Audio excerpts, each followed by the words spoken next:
Présidentielle du 12 avril 2025, ils sont 8 candidats, vous le savez, qui sont invités à présenter leurs ambitions pour le Gabon, et cela grâce à la HAC, Haute Autorité de la Communication, via bien sûr la Commission d'accès équitable des partis ou groupements politiques aux médias publics. Un candidat, un projet, acte 2, c'est ce soir encore, et ce jusqu'au 10 avril prochain. Merci pour votre fidélité renouvelée.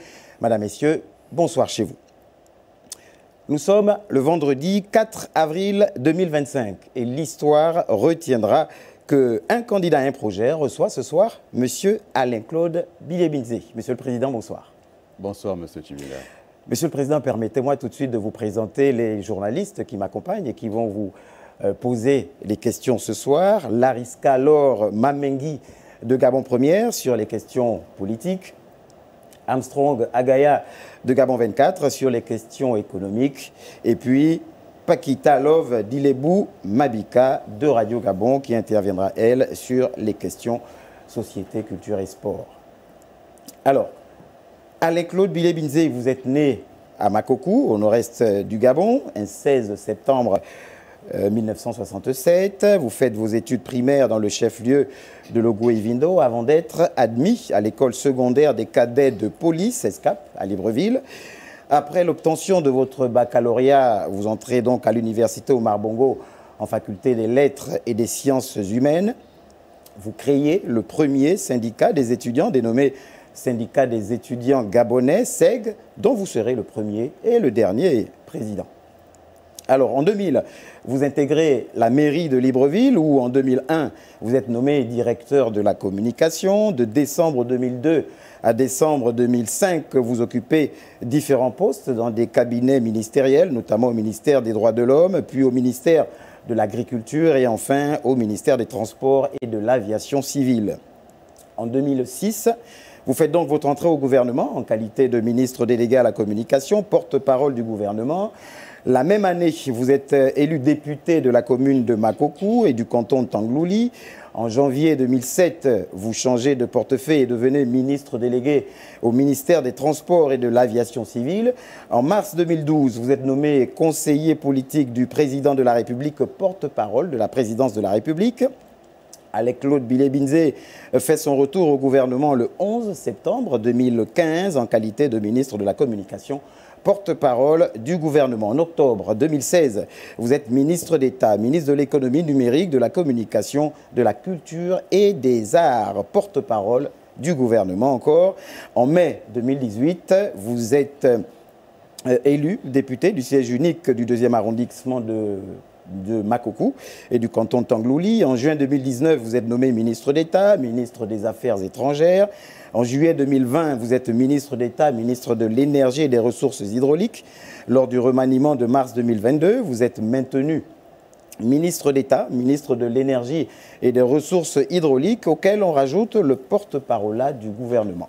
Octobre 2022, Alain-Claude Bilebinze est nommé vice-premier ministre. Vous conservez le portefeuille de l'énergie et des ressources hydrauliques ainsi que le porte-parole du gouvernement. Le 9 janvier 2023, vous accédez aux hautes et prestigieuses fonctions de Premier ministre chef du gouvernement, fonctions que vous allez occuper jusqu'à la prise de pouvoir par les militaires le 30 août 2023. Amateur d'art et de littérature, vous êtes l'auteur d'un essai intitulé « Et si on en parlait » paru aux éditions Silence. Et nous n'oublions pas votre dernier ouvrage intitulé « Aou Maou », Oser l'espérance pour un nouveau Gabon. Et c'est d'ailleurs le maître mot, sinon le slogan de votre campagne sur le terrain. Monsieur le Président, cette présentation, somme toute exhaustive, vous sied-elle ou trouveriez-vous à redire? Ça me sied parfaitement, juste que l'élection à Makokou a eu lieu plutôt en octobre 2018 qu'en mai. Mais ça me sied parfaitement. D'accord. Allez. Monsieur le Président, votre CV exhaustif montre que vous avez occupé effectivement plusieurs fonctions. Vous connaissez le fonctionnement de l'État. Au moment où vous briguez la magistrature suprême, et pourtant, et on l'entend, vous l'avez répété dans votre expression directe, vous demandez pardon aux Gabonais. Pourquoi? Dans la nature des hommes, comme dans la vie quotidienne, la question de la remise en cause est essentielle. La question de se poser de bonnes questions, de faire son autocritique, c'est essentiel. Après les événements du 30 août 2023, j'ai pris mes distances, et nous en reparlerons, et j'ai engagé ce que j'ai appelé plus tard mon chemin de Damas. Je suis d'abord allé à la rencontre de moi-même, à la rencontre des miens, à la rencontre des Gabonaises et des Gabonais, et à leur écoute. Et de cette écoute, il est apparu que de nombreux greffes étaient portés de manière globale au régime que j'avais servi, mais certains greffes me concernaient directement. Entre autres, ma prise de position sur 2016, ces événements de 2016, la crise post-électorale, pour laquelle de nombreux Gabonais me tiennent greffe d'avoir donné un certain nombre de chiffres, d'indicateurs. Ces chiffres que j'ai donnés, manifestement, ont heurté un certain nombre de compatriotes. Je les ai donnés parce que c'était des chiffres officiels, des chiffres de l'État. Je suis républicain et régalien, je suis porte-parole, on me donne des chiffres, je les communique. Manifestement, il y a eu d'autres éléments. Et récemment, j'ai pu rencontrer un certain nombre d'associations de victimes et quelques victimes, en tout cas des parents de victimes avec lesquels j'ai échangé. Et donc, ce pardon que j'ai demandé, ce pardon, c'est un pardon à la fois pour ce qui n'a pas été bien fait de manière collective, mais aussi pour ce que j'ai pu heurter dans mes prises de parole, dans mes prises de fonctions officielles. Et cela, c'est une démarche personnelle. Je ne sais pas si ce pardon sera entendu. Ce que je sais en tout cas, c'est que le fait pour moi de l'avoir demandé, d'une certaine manière, me réconcilie déjà avec moi-même. Et la démarche que j'ai engagée de porter un projet présidentiel, il m'a semblé utile de ne pas l'engager tant que cette question du pardon, je ne l'avais pas fait publiquement. Après, on verra ce que les Gabonais en penseront. Et nous sommes sur ce plateau, Armstrong. Oui, Monsieur le Président, vous me permettrez d'insister là-dessus. Le pardon tel qu'il est demandé nécessite quand même une part de vérité. Pourquoi demander pardon sur quelque chose dont vous n'avez pas eu finalement les vrais chiffres, si c'est le cas, ou alors, vu que vous avez quand même pu atteindre le niveau de la primature, donc devenir Premier ministre, aujourd'hui candidat à une élection présidentielle, pourquoi n'avoir pas demandé pardon aux Gabonais en leur disant les véritables chiffres? Est-ce à dire que vous ne les avez jamais eus de porte-parole du gouvernement ou alors de la présidence de la République à cette époque et de Premier ministre? Ces chiffres, est-ce qu'aujourd'hui, vous serez à même de dire que vous ne les avez jamais eus? Les chiffres que j'ai communiqués en 2016, je n'étais plus porte-parole de la présidence. J'étais porte-parole du gouvernement. Et je n'ai pas de chiffres contraires. Jusqu'à date où nous parlons aujourd'hui, j'ai entendu un certain nombre de chiffres donnés par quelques ONG qui se contredisent entre eux. Et j'ai entendu aussi qu'il y a eu des charniers. Et la question que je pose derrière le pardon, c'est la question de la mise en place de la commission Vérité, Justice et Réconciliation. J'en parle dans mon projet. J'indique que notre pays ne pourra pas être réconcilié avec lui-même si on n'a pas fait la lumière sur ces événements de 2016, et on peut remonter en 2009, on peut aller plus loin en 1994, chaque fois qu'il y a eu élection, il y a eu crise post-électorale avec des morts. Il ne faut pas faire comme si ça n'avait pas existé. Le sang des Gabonais a coulé, il faut avoir l'humilité de se dire, j'ai participé d'un régime, je n'ai pas tué quelqu'un, je n'ai pas donné l'ordre de tuer quelqu'un, il faut que lumière soit faite.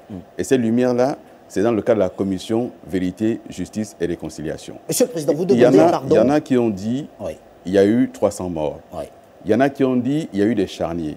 Je demande solennellement à ceux qui sont aujourd'hui aux responsabilités. Nous avons un ministre de la Justice qui a dit il y a eu des charniers. Qu'attend-il depuis 18 mois maintenant pour engager une enquête? Il a la responsabilité aujourd'hui de l'État dans la matière de la justice.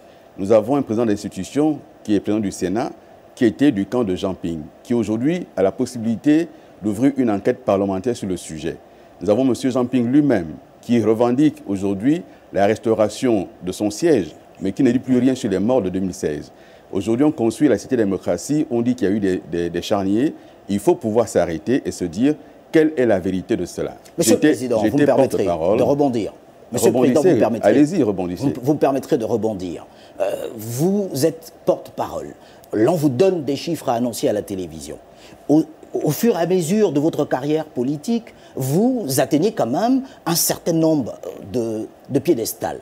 Vous devenez ministre, jusqu'à Premier ministre, chef du gouvernement. Est-ce à dire qu'à ce jour, vous n'avez jamais eu la vérité sur ce dossier, quand bien même les Gabonais aujourd'hui vous pointent du doigt? Pourquoi venir demander pardon sur un fait dont vous estimez que vous ne connaissez rien? Dans la question du pardon, il y a le pardon pour ce qu'on a fait. Il y a le pardon pour ce qu'on a fait. Qu'est-ce que vous avez fait alors en 2016? Vous posez les questions, je fais les réponses. D'accord. Très bien. Je suis là ce soir pour m'adresser aux Gabonaises et aux Gabonais. Ouais. 1h30 pour parler de mon projet. Oui, bien sûr. Et dans ce que je dis, je réponds à vos questions parce que ça rejoint un élément important de mon projet. Ouais. La question de la commission Vérité, Justice et Réconciliation. D'accord. Et je le dis solennellement aujourd'hui. Ouais. Je n'ai eu connaissance d'aucun autre chiffre que ce qui m'a été donné. Maintenant, je vous retourne la question. Vous étiez journaliste au Gabon en 2016. En 2016, vous étiez à Gabon 24, me semble-t-il. Et de ce point de vue... Non, Monsieur le Président. Bien. De ce point de vue, en tant que journaliste, avez-vous mené une enquête sur ces événements-là? Monsieur le Président, je vous réponds tout de suite. Oui. Malheureusement, en 2016, et sous l'Ancien Régime, il fallait se contenter de ce qui était dicté. Et sous le nouveau régime, depuis 18 mois, avez-vous mené une enquête? Sauf que malheureusement, j'ai encore envie de vous dire que le siège de Jean Ping n'a pas été attaqué sous le nouveau régime. Ce que j'ai envie de... Non, attendez. Je veux aider les Gabonais à comprendre. Ce ne sont pas vos envies qui sont là. Monsieur le Président, ce ne sont pas vos envies qui sont là, ce sont mes réponses qui sont là. D'accord. Gardez vos envies, je suis là pour répondre aux Gabonais. Bien sûr. Bien. Donc, de ce point de vue, je dis encore une fois, solennellement, je n'ai eu connaissance d'aucun autre chiffre que ce qui m'a été donné par la police et le ministère de l'Intérieur. Je le dis solennellement. Si quelqu'un vous dit le contraire, qu'il vienne à la télévision gabonaise, qu'on en débatte. Après, je dis ceci. J'ai demandé pardon parce que j'ai communiqué des chiffres qui ont heurté les Gabonais. Lorsque je rencontre Mme Aïcha, qui me regarde dans les yeux, j'en ai parlé dans mon expression directe, et qui me dit, Monsieur Bilibizé, je ne vous déteste pas, j'ai de la haine pour vous. Parce que des gens sont morts, on était là, on a vu les morts, et vous entendre dire qu'il n'y avait que 8 morts, ça nous a heurtés. Je dis pardon pour ces chiffres que j'ai donnés. Mais je n'ai pas dit que j'ai commis un acte criminel. Je dis encore une fois, la commission Vérité, Justice et Réconciliation est l'élément fondamental qui permettra d'avoir la vérité des faits. Et vous reconnaissez donc n'avoir pas dit la vérité à cette période? Je reconnais avoir donné des chiffres. Est-ce que vous entendez ce que je dis? Le chiffre, c'est plus une question de vérité. Qui ne sont pas forcément la vérité, ces chiffres. Les chiffres que j'ai donnés me venaient du ministère de l'Intérieur. D'accord. Bien. Donc, je pose encore une question. Est-ce que depuis lors, l'État gabonais, depuis que j'en parle, a donné une version contraire à ce que je dis? Vous parlez de quel État, Monsieur le Président? Monsieur Agaya. Avant la transition ou l'État sous la transition? Alors, mais l'État avant la transition comme l'État après la transition. L'État est une continuité historique. Les militaires ont fait une intervention. Les militaires ont une mémoire. Personne ne sort de son groupement, de son unité, sans que ça soit signalé. Personne ne prend une arme dans une armurerie sans que ça soit noté. Personne ne prend des munitions sans que ça soit identifié.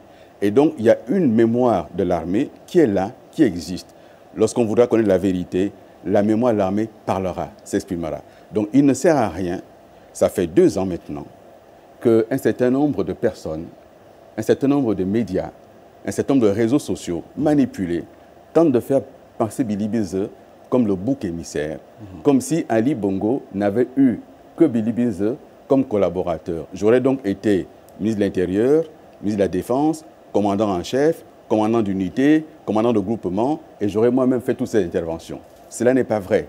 Donc j'attends cette commission Vérité, Justice et Réconciliation. C'est dans mon projet et je mettrai cela en œuvre une fois élu. Je le mettrai en place. Alors cet acharnement, c'est certainement parce que vous restez au devant de la scène. Ceux qui ne sont plus au devant de la scène, effectivement, on ne va peut-être pas, ne pourront pas chacun mène sa avoir barque l'acharnement des populations. Mais c'est dit, on passe Lariska avant d'attaquer le projet de... Oui, justement, je vais revenir sur la commission Justice, Vérité et Réconciliation que propose M. le Président. Je voudrais savoir à quoi servirait le rôle de la justice dans cette action, dans l'action de cette commission. Est-ce qu'elle va pouvoir établir les responsabilités des uns et des autres à tous les niveaux? La commission, lorsqu'elle se met en place, et le Gabon ne serait pas le premier pays à le faire, l'Afrique du Sud l'a fait, la Côte d'Ivoire l'a fait, d'autres pays dans le monde l'ont fait. L'intérêt de la commission Vérité, Justice et Réconciliation, c'est un moment de respiration nationale où on fait appel à plusieurs compétences qui ne sont pas que du domaine de la justice. Il va y avoir des sociologues, il peut y avoir des anthropologues, il peut y avoir des psychologues, il peut y avoir tous les experts possibles qui ne sont pas que du domaine de la justice. Il y aura des témoins également, ceux qui ont vécu les faits. Il y aura un certain nombre de parents qui ont été là, qui ont vu des choses et qui vont pouvoir s'exprimer. Le fait pour nous de dire qu'il faut cette commission-là ne peut pas empêcher la manifestation de la vérité judiciaire. Si la justice aujourd'hui se saisit du dossier, la justice ira à son terme. Mais la question de la commission Vérité, Justice et Réconciliation est d'abord une question de politique nationale pour guérir le pays, pour réconcilier le pays, pour faire en sorte que les Gabonais se parlent à nouveau. Et moi, j'assume d'avoir participé à un régime. Mais je n'ai pas été seul. Et je n'ai pas été dans toutes les actions de ce régime-là. J'en étais un des visages. Vous êtes des journalistes. Dans une salle de rédaction, vous êtes présentateur d'un journal. Il y a derrière cette présentation du journal des petites mains qui ont travaillé, qui ont préparé le journal. C'est vous qu'on voit en train de donner l'information, mais ce n'est pas vous qui avez préparé tous les sujets. Ce n'est pas vous qui avez fait le reportage sur le terrain. On n'a pas fait le montage. Et donc ça fonctionne comme ça également, un État. Chacun à sa place. Le fait pour moi d'avoir porté cette parole-là ne veut pas dire que j'ai été celui qui a été à la manœuvre à tous les niveaux. On veut faire porter un chapeau. Je ne porterai pas ce chapeau. Monsieur le Président, excusez-moi, permettez que je rebondisse sur ma question, Monsieur le Président. Est-ce que vous trouvez que c'est opportun, justement, de mettre en place cette commission dans un contexte où les Gabonais sont appelés à une réconciliation nationale? Est-ce que finalement, c'est opportun? C'est incroyable. Vous savez, j'étais aux responsabilités que cette commission était demandée à la fois par les parents de victimes, par des ONG, par des acteurs politiques de l'opposition. Tout à coup, tout le monde s'est tué. Et on me dit, est-ce que c'est opportun? Alors, le moment opportun serait lequel? Vous qui avez le jugement de cela. Mais, Monsieur le Président, nous sommes là sous une ère de transition où on appelait les fils et filles de ce pays à se mettre ensemble pour travailler ensemble et ne plus regarder en arrière. Et donc, à mettre la poussière sous le tapis. Je vous pose la question. Et je vous la renvoie. Monsieur le Président, ici, c'est nous qui posons les questions. Et je fais les réponses. Mais justement, Monsieur le Président, j'ai quand même envie de rebondir parce que vous venez de donner également un coup. Vous pourrez essayer de ne pas bondir. Oui, bon, vous me permettrez de rebondir, Monsieur le Président. Dans une conférence de rédaction, le journaliste présentateur participe à cette conférence de rédaction et donc il a la responsabilité de ce qu'il rend à l'antenne. Vous le savez aussi mieux que moi. Sauf que dans la condition actuelle de la situation évoquée, Monsieur le Président, j'insiste une fois de plus, vous avez pris et accepté la responsabilité de porter et de donner des chiffres aux Gabonais. Ensuite, après que votre édition d'information à vous soit finie, lorsque vous avez donné ces chiffres, est-ce que vous vous êtes arrêté 5 minutes, quelques années après, j'ai envie de vous dire en 2023, devenu Premier ministre, aujourd'hui candidat à une élection présidentielle, pour dire aux Gabonais, pas seulement pardon, mais que de dire, voici, en ayant occupé des fonctions, des hautes fonctions au sommet de l'État, voici ce qu'il en est. Cette commission, justice, réconciliation et vérité, comme vous l'appelez, je peux m'embrouiller sur les mots, mais en réalité, quelles seront les véritables sanctions que vous proposerez si vous êtes président de la République? Monsieur Agaya, vous aimez vous entendre parler? Non, je vous pose des questions. Vous posez une question, ça fait 3 fois que vous la posez. Je peux comprendre que vous avez été coaché pour poser des questions. Mais je fais des réponses. Vous me connaissez, Monsieur le Président. Et c'est parce que je vous connais que je n'ai jamais été coaché. Monsieur le Président, s'il vous plaît, pas sous-entendu, question-réponse. Non, regardez, oui. Ça fait 3 fois que Monsieur Agaya pose la même question. Non, je parle des sanctions sur le plan justice. Quelles seront les sanctions proposées par vous? Mais d'abord, le Président de la République n'a pas à proposer des sanctions à la justice. Voilà. Je suis Président de la République, il y a l'indépendance de la justice. L'indépendance de la justice. Je sais bien que c'est quelque chose qui peut vous échapper.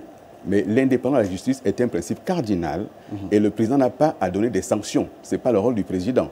Le rôle du président est de mettre en place des politiques publiques et en l'occurrence de dire « je veux une commission vérité, justice et réconciliation ». Elle se met en place, on met en place un groupe d'experts qui va travailler, ça prendra le temps que ça prendra et in fine, s'il y a des cas avérés qui sont transmis à la justice se prononcera en toute indépendance. Je n'ai pas, moi, à décider de sanctions en lieu et place de la justice. On ne vous demande pas de décider. Allez. Mais en tant que citoyen, qu'est-ce que vous direz? Mais le citoyen qui devient président, il est encadré par la loi, l'état de droit. Ouais. Donc, l'état de droit veut dire que lorsque vous êtes président, vous ne vous mêlez pas des décisions de justice. Vous n'avez pas fait des enquêtes judiciaires, ce n'est pas votre rôle. À chacun son rôle dans une république et dans un état de droit. Dans la république à laquelle j'aspire et pour laquelle j'ai produit un projet de société, l'état de droit sera un principe cardinal et la séparation de pouvoir une réalité. C'est pour cela que dans ce projet, je remettrai en cause la constitution actuelle qui est un mélange de genres et personne ne s'y retrouve. Et Voilà. nous allons, Monsieur le Président, nous allons Martial, tu me permets vraiment une dernière question pour boucler avec cette histoire de pardon. Oui. Est-ce que, Monsieur le Président, s'il n'y avait pas eu le 30 août 2023, vous l'aurez fait? Est-ce que vous aurez demandé pardon aux Gabonais? Voilà, et pour abonder, vous demandez pardon effectivement aujourd'hui. Et dans l'ancien, avant 2023, dans l'ancien, ou pendant le régime déchu, on a vu des personnalités se lever, Bertrand Zibi pour ne pas le citer, et claquer la porte. Vous auriez pu le faire, vous ne l'avez pas fait, Monsieur le Président. Je n'ai pas démissionné, je vis au Gabon. Et dans ce Gabon dans lequel je vis, je n'ai jamais quitté mon pays pendant un mois d'affilée. J'ai vu en 1993 une personnalité politique, Jules Aristide Boudès Ouguligende, claquer la porte du PDG, claquer la porte de l'Assemblée nationale et se porter candidat à une élection présidentielle. Passé les applaudissements du moment, quels sont les Gabonais qui ont accompagné Boudès Ouguligende dans sa marche politique? J'ai vu en 2009 Jean Yegendong claquer la porte du PDG avec fracas. Combien de Gabonais l'ont suivi? J'ai fait le choix, moi, de me battre à l'intérieur. Ça n'a pas toujours été facile. Je le décris dans le livre Aoumaou, les contingences qu'il y a eu au sommet de l'État. Je le décris également toutes les dérives qu'il y a eu. Je suis candidat aujourd'hui pour dire aux Gabonaises et aux Gabonais, notre pays mérite mieux. Je suis candidat et vous me dites, mais s'il n'y avait pas eu le 30 août, est-ce qu'il y aurait eu le pardon? Mais il y a eu le 30 août. On ne peut pas dire, est-ce qu'il n'y a pas eu le 30 août? Il y a eu le 30 août. Et le 30 août a été un moment dans ce pays où un certain nombre de choses ont été remises en cause. Et je reconnais que j'ai eu de ce point de vue une remise en cause en regardant qu'est-ce qui n'a pas fonctionné. Bien sûr que ça a été un moment important qui a permis que je me pose des questions, bien entendu. Mais qui ne s'est pas posé des questions? Quel est le Gabonais qui ne s'est pas posé des questions à ce moment-là? Je me les suis posées. Et le 30 août a eu lieu. C'est comme si vous me disiez, est-ce que si Jésus n'était pas mort, vous seriez chrétien? Mais bien sûr qu'il y a eu la mort du Christ qui fait qu'il y ait des chrétiens. Et donc, il y a eu un événement qui a eu des conséquences. Une des conséquences, c'est la remise en cause qui était la mienne. Monsieur le Président, Monsieur le Président, donc vous comprenez qu'il y a une certaine opinion qui doute de la sincérité de ce pardon, du moment où beaucoup se demandent s'il n'y avait pas eu ce 30 août. Vous savez, le pardon est une notion chrétienne. Je demande pardon, je n'impose à personne de l'accepter. Je demande pardon, et ce pardon, je le demande d'abord aux victimes, aux parents de victimes, à Dieu et au peuple gabonais. Le peuple gabonais appréciera. C'est entendu. Donc, vous pouvez indiquer que ce n'est pas sincère, c'est votre appréciation, mais c'est à chacun d'apprécier. Voilà. Monsieur le Président, on n'a pas l'occasion de vous avoir sur les plateaux de télévision. Juste pour finir, est-ce que finalement, lorsque vous disiez à cette époque, devant la représentation nationale, que le PDG au pouvoir n'a pas l'intention de vous passer le relais, en réalité, finalement, vous ne saviez pas. Vous avez une assurance. J'avais cru comprendre que c'était les questions économiques, M. Agaya. C'est de l'économie, là? Bien. Non, non. Allons-y. Le principe, Monsieur le Président, lorsque nous sommes dans une rubrique, vous savez, elle est pilotée. Et là, nous n'avons pas encore entamé votre projet de société. J'espère qu'on va l'entamer. Je réponds à sa question. Allez-y, rapidement, s'il vous plaît. Monsieur Agaya, j'entends votre chicanerie, mais lorsque je l'ai dit, vous étiez journaliste, quelle analyse en avez-vous faite? Aujourd'hui, parce que le pouvoir, il n'est plus entre les mains du PDG et Béli Bizet n'est plus Premier ministre, vous semblez avoir trouvé tout un coup une liberté. Mais la liberté que vous avez aujourd'hui, c'est de passer d'un maître hier à un nouveau maître aujourd'hui. Avez-vous critiqué le CTR une seule fois? Non. Je vous invite à regarder mes analyses. Je regarde et vous ne critiquez pas. Je regarde et vous accompagnez, comme vous avez toujours fait. Donc demain, je suis élu, vous serez là pour chanter la même chanson en changeant le nom des personnes dans votre chanson. Donc c'est ce que vous faites. Et donc vous reconnaissez que vous serez président avec les mêmes méthodes? Je serai président et vous serez un journaliste qui va m'accompagner. C'est ce que je dis. Alors, tout de suite, et moi, je mettrai un terme à cela. Monsieur le Président, je réponds rapidement à sa question. Vous avez déjà répondu à la question. J'ai dit à l'Assemblée nationale, et c'est peut-être parce que notre pays n'est pas habitué aux joutes politiques, qu'on ne sait pas ce que c'est une joute politique dans une représentation nationale. Une image sportive est prise par un contradicteur. Je lui réponds sportivement que ce que vous prenez comme image Dans une course de relais, le témoin se passe entre coéquipiers. Ceci est un fait universellement admis. Que vous en tirez ensuite des conclusions qui sont les vôtres, je ne peux rien. J'émets un propos, je suis libre du propos que j'émets, je ne contrôle pas l'interprétation que chacun en fait. Voilà, chacun effectivement est libre d'interpréter comme il l'entend. Allez, votre projet de société parle de politique. Laris Kalor, Mamengui, politique. Je pense qu'on est de plein pied, là-dessus. Alors, je vais revenir sur la question de l'état de droit. Je vois dans la partie 4, au grand titre, instaurer une gouvernance nouvelle et transparente à tous les étages de la vie publique. Et là, nous sommes dans le point 4 qui parle de l'état de droit. Les lois sont appliquées de manière équitable et impartiale dans le respect des droits fondamentaux et des libertés individuelles. Monsieur le Président, la question de la partialité de la justice est un gros problème, une vue de l'esprit dans notre pays.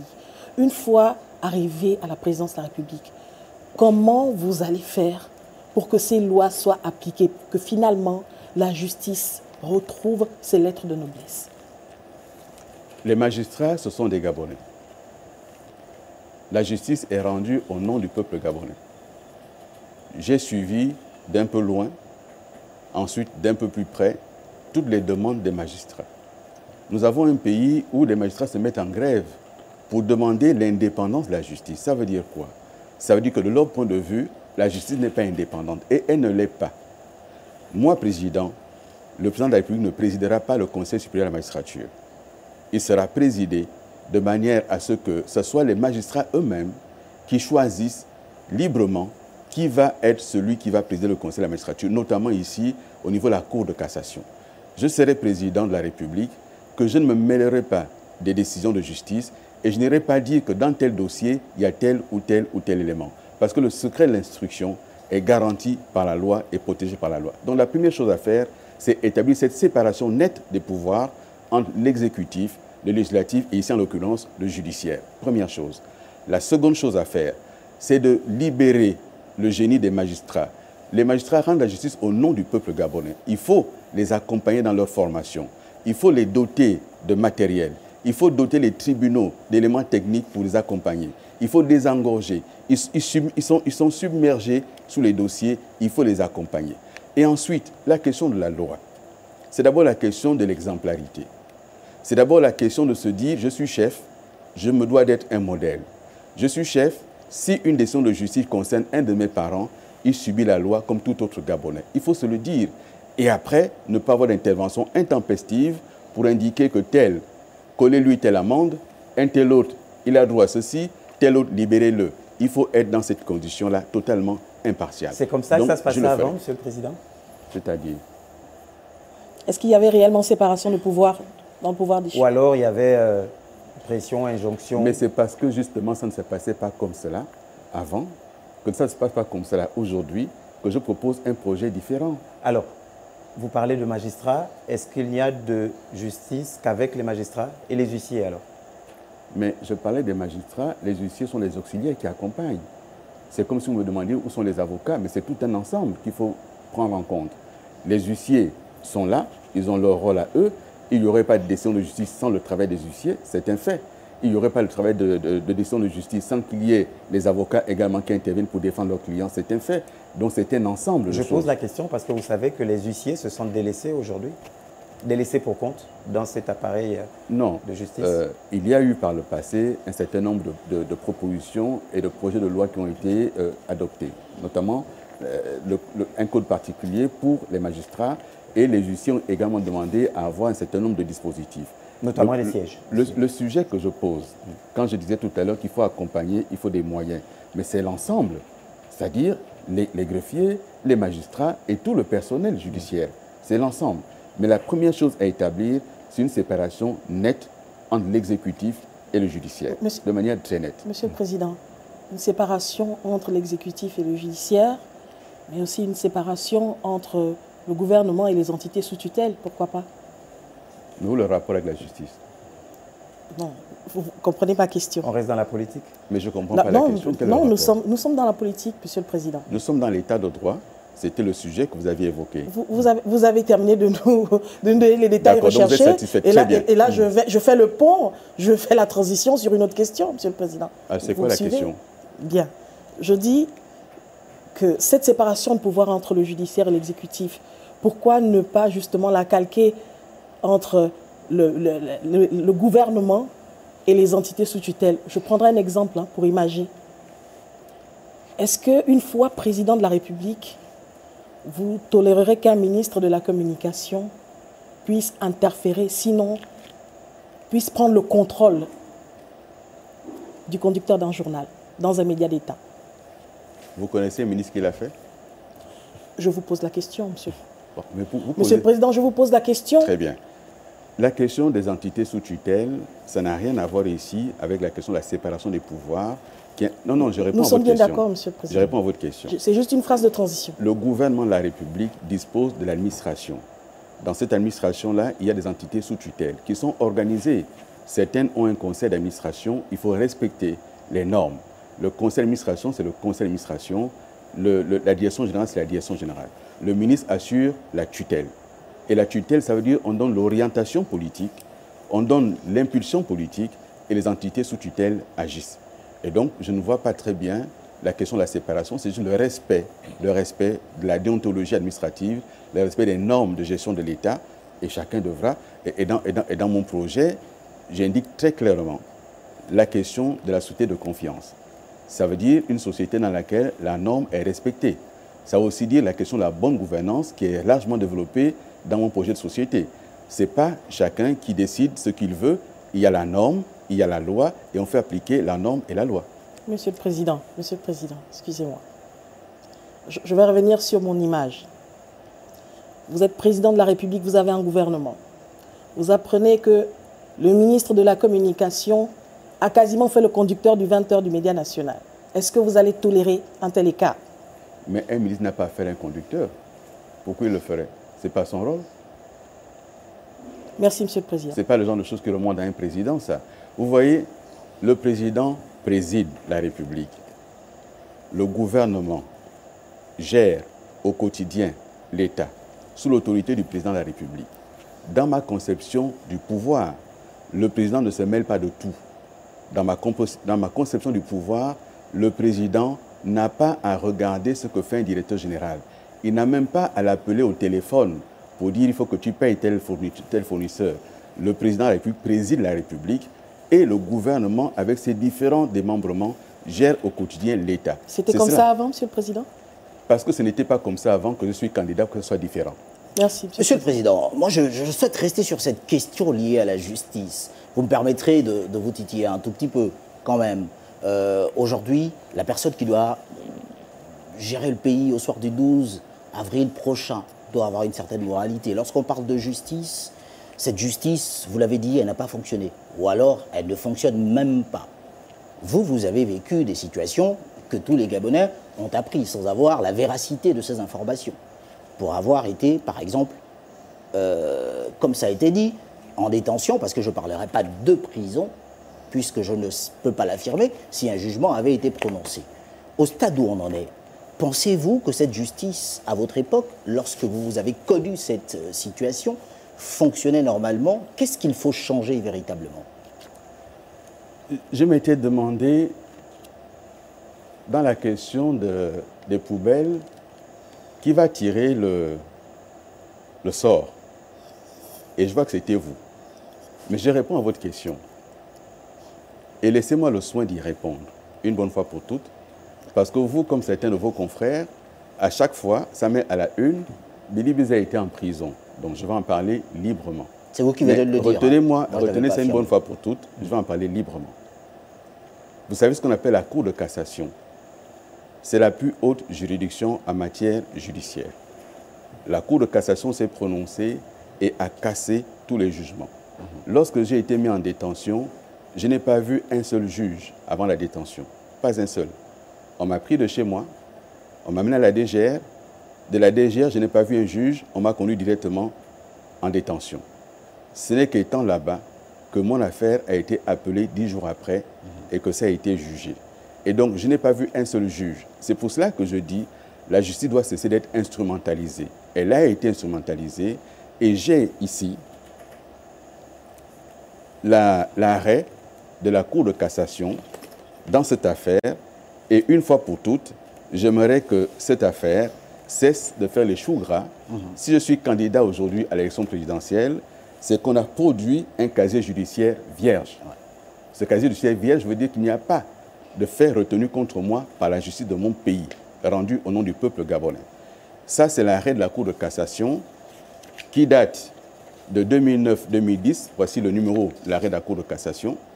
Et je lis rapidement le dispositif parce que on n'est pas là pour cela. Il faut que chacun le sache. Je lis le dispositif, que les Gabonais comprennent.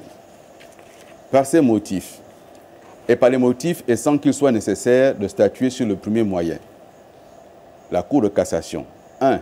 Casse et annule en toutes ces dispositions l'arrêt rendu entre les parties le 22 janvier 2008 par la Chambre correctionnelle. 2. Annule le mandat d'arrêt décerné contre le député Bilibize Alain Claude. 3.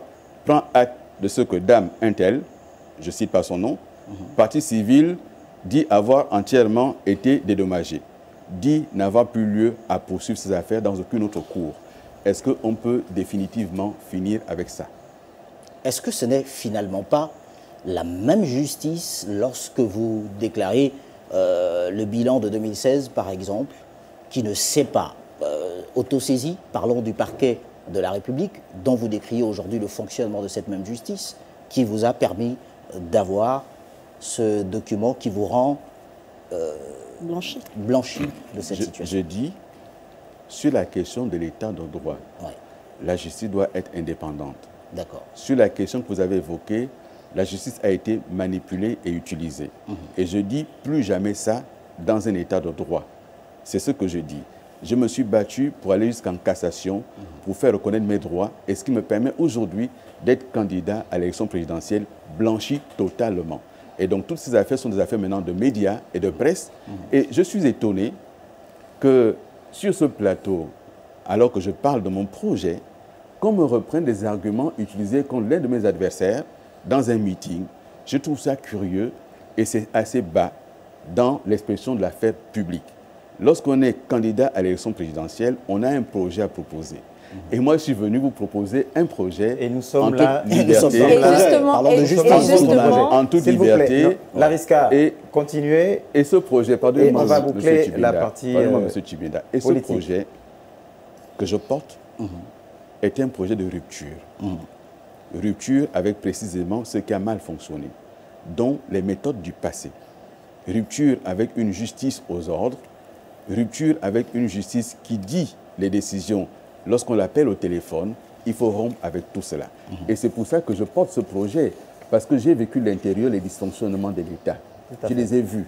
Et j'ai vu comment les Gabonais en ont souffert. Et je dis aujourd'hui, pétri de cette expérience-là, pétri de cette connaissance-là, je me dois, en tant que Gabonais, de proposer autre chose que la continuité de ce système. Et j'ai un contradicteur qui, lui, est dans cette continuité et je suis dans la rupture. Et parlons de cette rupture. Justement, nous restons dans l'aspect politique. Rupture également ou réajustement avec la France? Mais dans le projet que je porte, je le dis très clairement, en matière de diplomatie, en matière de relations internationales, il n'y a pas de petite souveraineté. Et j'indique qu'il faudra revoir certains accords de coopération économique, diplomatique, militaire avec la France. Ça veut dire que êtes-vous pour la fermeture de la base militaire française? Je suis pour réexaminer, mais la base militaire française, madame, ce n'est pas un sujet tabou pour moi. Ce sont des sujets, dans le cadre de mon projet, j'ai indiqué que nous mettrons en place une nouvelle stratégie de défense nationale. Et nous allons convoquer un certain nombre d'indicateurs avec les militaires pour nous asseoir et prendre une loi d'orientation militaire. Dans cette loi d'orientation militaire, sommes-nous montés en puissance en matière de marine nationale? Sommes-nous en capacité nous-mêmes de protéger nos côtes, notre territoire en mer, sachant que le territoire en mer, il est presque aussi grand que le territoire terrestre? Est-ce qu'on est en capacité d'avoir une aviation autonome aujourd'hui? Est-ce que nos forces terrestres sont en capacité de se déployer? Une fois qu'on a dit cela et qu'on est monté en puissance, que me fait le camp de Gaulle au Gabon? Il me sert à quoi le camp de Gaulle au Gabon? Justement, Monsieur le Président, le candidat actuel, président de la transition, M. Brice Clotaire Oligui Nguema, a annoncé récemment avoir lancé des discussions pour le retrait de la base militaire française en ne laissant que les instructeurs et au passage en baptisant le camp de Gaulle à un an honorifique du pays. Comment vous appréciez ces négociations? Emmanuel Macron a nommé un envoyé spécial, Jean-Marie Bockel, qui a été ministre français et qui a la particularité d'avoir perdu son fils dans une intervention au Sahel. Il a été envoyé spécial en Afrique sur la question militaire et des bases militaires françaises. Le Gabon et un autre pays africain font partie des seuls pays qui n'ont pas demandé aux Français de partir. Et donc, ce qu'il raconte là, ce n'est pas lui qui l'a décidé, c'est la France elle-même qui a décidé, déjà sous Ali Bongo, de revoir sa stratégie au Gabon, de revoir la question du camp de Gaulle et d'enlever un certain nombre de forces et de garder ici uniquement la question de la formation. Donc, il n'invente rien, il raconte la récitation de son maître. Monsieur le Président, fin de la France-Afrique. Mais la France-Afrique, ce n'est pas moi qui l'ai créée. Oui. Sous Billy Binzé, j'ai été ministre des Affaires étrangères. Et j'ai clairement indiqué, regardez les archives, j'ai indiqué que le Gabon doit défendre sa souveraineté librement et que le Gabon doit choisir les partenaires. Je n'ai pas dit qu'il faut mettre les Français dehors, je dis qu'il faut discuter avec eux en responsabilité. Ce sur quoi nous sommes d'accord, on tombe d'accord. Ce sur quoi on n'est pas d'accord, on constate un désaccord et on se sépare sur ce point-là. C'est un partenaire important pour nous. Je n'ai pas dit qu'il faut les chasser du Gabon, ce n'est pas le propos. Je dis que le Gabon doit faire sa montée en puissance dans ses forces, être en capacité lui-même de se défendre. Aujourd'hui, l'armée gabonaise fait partie des moins bien classées en Afrique, fait partie des armées les plus fragiles en Afrique, 33e sur 38 évaluées. Est-ce qu'avec ça, nous sommes en capacité de nous défendre, de nous protéger? Il faut donc investir massivement là-dedans, faire en sorte que nous montions en puissance, mais mieux former nos soldats, mieux les encadrer et faire en sorte que nos soldats ne soient pas utilisés pour les questions politiques, mais que ce soit des soldats qui ont choisi l'armée, la défense et qu'on les accompagne, qu'on les traite bien. Et donc, c'est cela mon projet. C'est écrit noir sur blanc. Monsieur le Président, Dernière question, Lariska, on va passer à la transition. À ce moment-là, elle sera à deux volets. Allez-y, rapidement. Le premier volet, c'est sur la dernière phrase que vous avez donnée tout à l'heure, disant que le président de la transition actuelle ne fait que réciter les leçons de son maître. J'aimerais comprendre cette phrase. Qu'est-ce que vous insinuez? Je n'insinue rien, je constate. Je constate que le président de la transition actuelle a été coaché dès le début par les chancelleries occidentales à Libreville. Vous en savez quelque chose? Oui, madame. Qui lui ont dit ce qu'il faut dire. Mais je suis en train de vous parler. Qui lui ont dit ce qu'il faut dire, qui lui ont dit qu'il ne faut surtout pas proclamer la rupture avec la France, il ne faut pas se rapprocher de telle autre puissance, il faut dire ceci, il faut dire cela. Il a récité ces leçons-là. Vous avez des preuves de ce que vous affirmez, Monsieur le Président? Madame, je suis devant vous et devant les Gabonaises et les Gabonais. Vous me voyez en train de dire une telle chose sans avoir d'éléments? Je suis devant vous, madame, candidat à l'élection présidentielle. Vous voulez que je vous en dise davantage?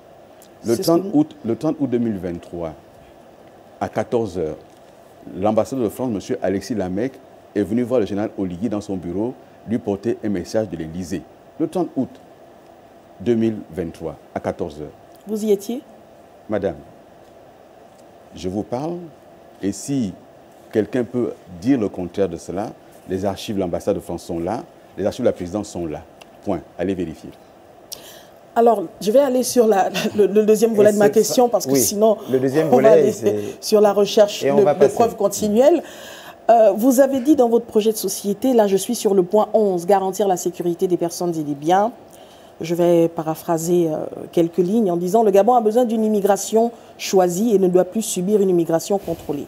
Ce qui a attiré mon attention, vous avez dit « Cette immigration des pirogues et de frontières passoires que nous subissons aujourd'hui ». Qu'est-ce que vous voulez nous dire dans ce passage? Je veux dire que nous sommes un pays libre et nous devons choisir librement qui vient chez nous.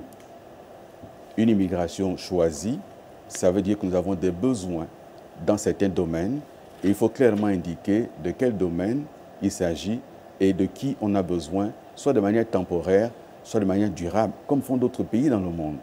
Nous ne sommes pas contraints de subir l'immigration par pirogue, par la route, par toutes les voies illégales.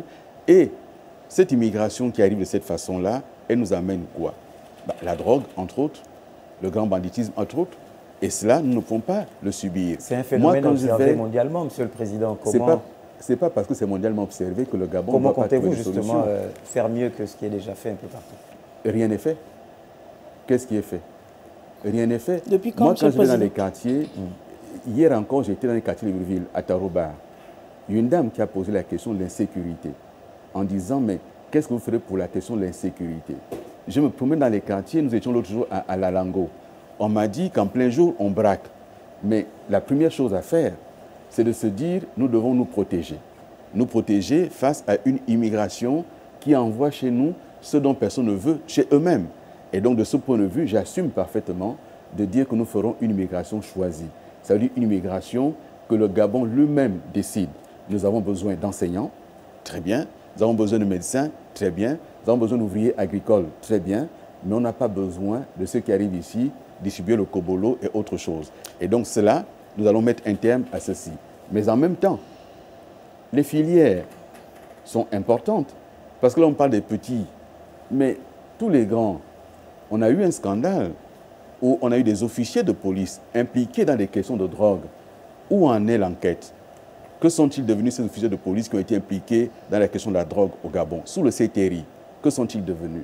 Et donc nous mettrons un terme à cette impunité. Mais Monsieur le Président, sous le système déchu, il y a eu pas seulement des officiers supérieurs, même des hauts cadres de la République, parfois impliqués dans des questions similaires. On n'a jamais eu de résultat d'enquête ou même eu d'informations officielles sur le fait qu'il y ait eu une enquête. C'est pas nouveau. Vous me donnez l'impression que votre poil, c'est risque dès qu'on attaque le CTRI. Oh non, moi, je suis candidat face au CTRI. Non, c'est votre impression. Répondez à la question, s'il vous plaît. Mais je n'ai pas entendu de question. C'était quoi la question?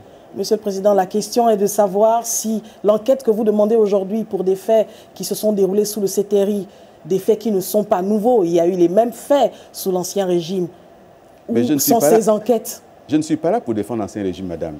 Je suis là pour poser un projet aux Gabonaises et aux Gabonais. Sauf que vous avez un bilan sous cet Ancien Régime. En prenant en compte justement les errements de l'Ancien Régime et en prenant en compte les incapacités du CTRI.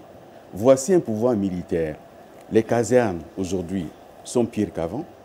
La situation du soldat, aujourd'hui, elle est laquelle?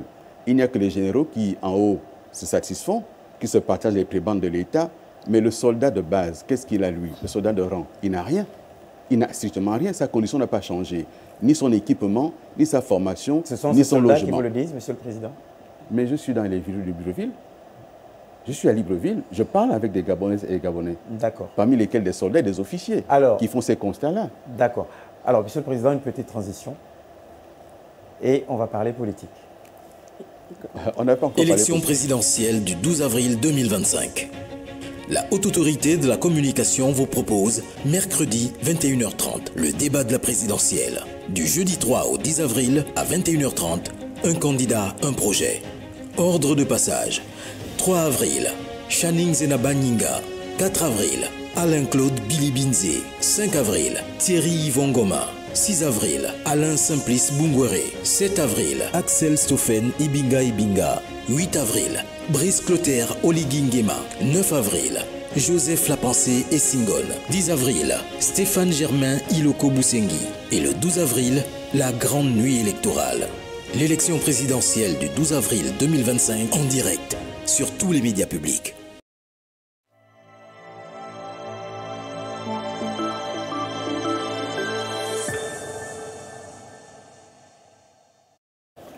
Voilà, on revient donc après cette transition par les politiques. Non, on a parlé politique, on va embrayer, si vous le voulez bien, Monsieur le Président, sur les questions économiques. Armstrong Agaya. Monsieur le Président, votre projet de société fait état de la souveraineté industrielle. Par exemple, parmi tous les points qui sont contenus là-dedans, quelles actions dans ce sens pensez-vous mener véritablement? Qu'est-ce qui pourrait expliquer cette prise de conscience? J'ai été ministre, et vous l'avez suffisamment rappelé. Ayant été ministre, j'ai voyagé dans mon pays et j'ai voyagé en dehors du Gabon. Oui. Un pays qui veut se développer doit prendre en main les leviers de son économie. Et la question de la souveraineté industrielle se pose. Oui. Parce que notre pays, depuis maintenant 60 ans, sinon un peu plus, continue sur son territoire une économie héritée du modèle colonial, c'est-à-dire la rente. Et cette économie de rente, je rends encore hommage ici à un compatriote gabonais, Gabriel Tougou, qui a bien décrit dans un livre qu'il a publié récemment la question des damnés de la rente. Cette économie de rente n'a pas permis à notre pays de se développer. Et donc, de ce point de vue, nous devons reprendre en main notre économie et engager une stratégie de diversification de l'économie. La souveraineté industrielle, ici, c'est d'abord la question de la maîtrise de nos matières premières, la maîtrise de leur transformation, la maîtrise des filières qu'il faut créer et des clusters à créer ici, sur le territoire national. Donc, il y a ce premier point de vue. Le second point de vue, c'est se dire, nous ne sommes peut-être pas en capacité de nous développer tout seuls, on a besoin de partenaires. Mais ces partenaires qui arrivent chez nous, dans quelles conditions est-ce qu'on les accueille? Donc, la question de ces partenariats-là, pour faire en sorte qu'il y ait un minimum prévu par la loi qui ferait que l'État gabonais ou des privés gabonais soient automatiquement des partenaires des groupes internationaux qui arrivent chez nous. Et ensuite, se dire que les différentes filières qu'on va développer, prenons la question de la filière bois. Sur la question de la filière bois, il y a eu le modèle qui a été proposé avec Nkok. Ce modèle, il faut aller au-delà. Aujourd'hui, on va à Mekambo, on va à Mimongo, on coupe des grumes qu'on transporte tout le long du territoire national jusqu'à Nkok. Il va falloir installer à l'intérieur du pays des unités de transformation. Donc, des mini-coques qui vont se déplacer à l'intérieur du pays pour créer sur place de l'emploi, des richesses et des PME sur place. Et donc, c'est une stratégie globale qui est en place et que nous avons pensé, non pas sur un coin de table avec quelques spécialistes, mais en allant sur le terrain, en discutant avec des acteurs économiques, en discutant avec les Gabonais, en discutant avec un certain nombre d'opérateurs. Voici la stratégie qu'on a proposée. Monsieur le Président, excusez-moi. Au cours de ces 19 derniers mois, nous avons assisté au rachat de plusieurs sociétés pétrolières et même dans le secteur bois avec le rachat très récent de la SNBG. Si l'on s'en tient à votre discours, est-ce que nous ne sommes pas là face à un cas pratique, face à une impulsion donnée justement à cette vision? À Salah, c'est une catastrophe financière et industrielle. Comment tous ça, les indicateurs aujourd'hui, tous les journaux les plus sérieux, tous les indicateurs vous montrent, première chose, c'est que ces champs marginaux, lorsque vous voyez un opérateur sérieux s'en aller et céder à l'État, parce que les champs marginaux sont très difficiles à exploiter. Ça demande une technicité beaucoup plus importante, beaucoup plus de ressources. Et donc, ce qui a été fait là a été un très mauvais choix. Et aujourd'hui, on vous montre bien que certains champs sont à sec. On ne peut plus rien trouver, notamment sur Assala. Ensuite, là, il y a Tullow. Quand vous avez encore une fois un industriel important qui s'en va, demain, ce sera Total qui s'en ira également, parce qu'il n'y a pas de nouvelles découvertes.